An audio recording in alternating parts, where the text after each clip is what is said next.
Cela commence. Le Portugal convoque une élection générale, comme encore un pays en difficulté de la zone euro aspire à la stabilité.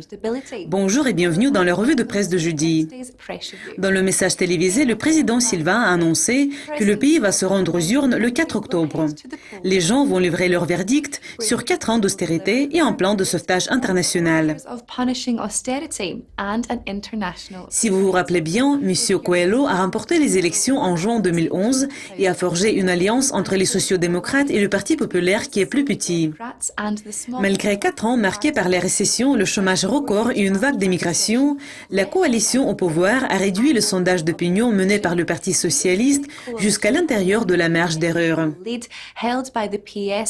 Malgré cela, M. Silva prévoit toujours que le résultat est incertain et exhorte son peuple à continuer à soutenir la coalition en rappelant le succès dans certains autres pays européens.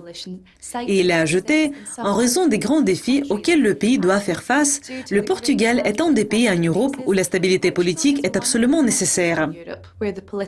En effet, le vote sera le premier parmi de nombreux votes dans les pays touchés par la crise du bloc.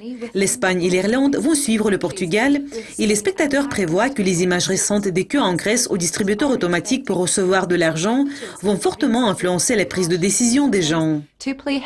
Comme Antonio Barroso, un analyste politique à Tenor Intelligence, a déclaré, la question grecque joue un rôle de premier plan dans la campagne.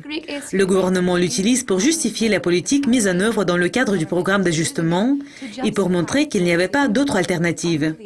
Le Parti socialiste l'utilise pour accuser les partis au pouvoir d'être des faucons d'austérité. Pendant ce temps, en Grèce, Alexis Tsipras a obtenu suffisamment de voix pour la deuxième série de réformes visant à mener le pays vers un plan de sauvetage.